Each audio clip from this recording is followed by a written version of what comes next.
I'm back. It's bedtime with Miss Beth.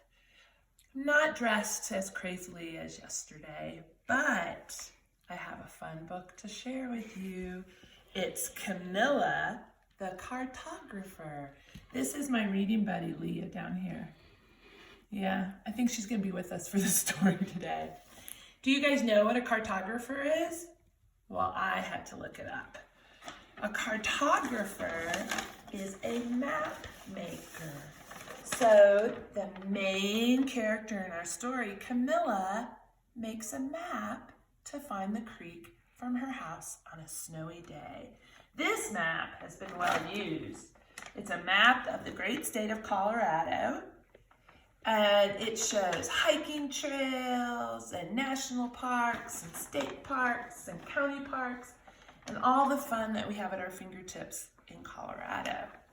After reading about Camilla today, you may want to use your markers or crayons or some paper and make your own map about a place you want to go visit, imaginary place, or an actual place, like to the grocery store. You give it some thought. I'm going to share with you Camilla Cartographer by Julie Dillemuth. I hope I pronounced that right.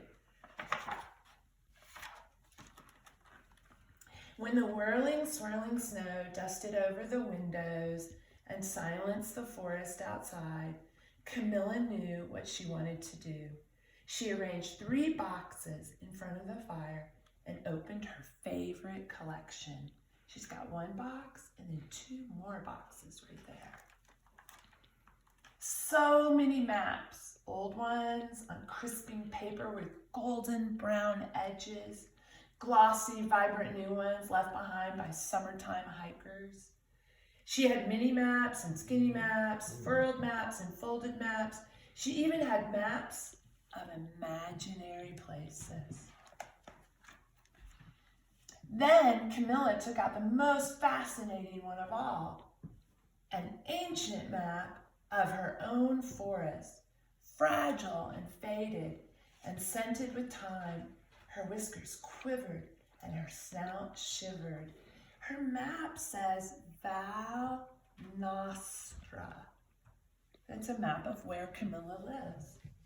What was it like to explore and make the first paths, she whispered. By now, everything had been explored and mapped. Her hoof traced the outlines of buildings and roads. It was so different here long ago. These paths have been lost and forgotten. Outside, the snow piled higher and deeper. We had a snowy day here just recently, too. The next morning, Camilla awoke to a thump, thump, thump on the window. There's too much snow, said her neighbor, Parsley. I can't find the path to the creek. I'll help, Camilla said.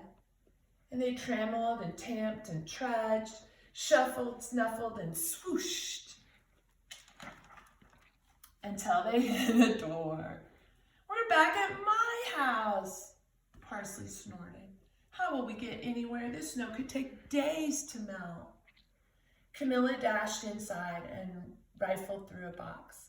We have this. She held up a hiker's map of the forest. They set out again. Look at all the paths, or the one path that they took that led right back to the house. But the snow covered everything, familiar boulders, ruins, signposts, every forest path. Camilla tried to match up something, anything to the map, but it was no use. It's like everything we know is gone. Parsley's words huffed out in cloud puffs. We're lost and we haven't even left home. Camilla held very still. Her whiskers quivered. Her snout shivered. This, she said, is uncharted territory. You notice Camilla didn't give up. She took on the challenge. What's that? Parsley asked. A new land, Camilla said, unexplored and unmapped. She flew inside for supplies.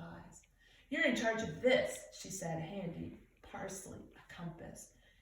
Are we still trying to find the path? Parsley asked. Camilla leaned in close. We get to make our new paths, our own paths. They scrabbled, scraped, and stomped. We know the creek is east, same as the morning sun. Then we better change course because we're heading southeast. They pushed, packed, and pelted, mulled, measured, and marked. Uh-oh. Looks like they ran into a wall there. Ta-da! Camilla said when they reached the creek. Now we map. She organized her supplies and began to draw her house, the creek, the paths she and Parsley had cleared, the tallest trees and towers that poked up out of the snow. And in the bottom corner, she sketched a compass rose in the shape of a snowflake. Ask your parents about a compass rose. Across the top of the map, she wrote a title in curly flourish, and she signed it, Camilla Cartographer. And we already know that a cartographer is a map maker. Look at the new map that they made, a Val Nostra, their own map for times when it snows and they can't see the original paths. And this is their compass rose or their legend. There's more to explore, Parsley said, before the snow melts. Camilla froze. When it melts, our paths will be lost and forgotten. She hugged her map and squeezed her eyes shut. The snow made the silence especially quiet. She opened her eyes. Our paths will always be here on this map. The map that they drew together to find the creek. Look at him building a snowman, making snow angels, and trudging through the snow. Back home, Camilla placed her new map next to the fragile and faded one. She traced the paths with a hook. Not everything has already been mapped. Her whiskers quivered, her snout shivered. I'm gonna need another box. Maps by Camilla Cartographer. So you can create your own map about an imaginary place or a place you like to go to, and you can keep your own box full of the maps you make. Thanks, can't wait to see you next time.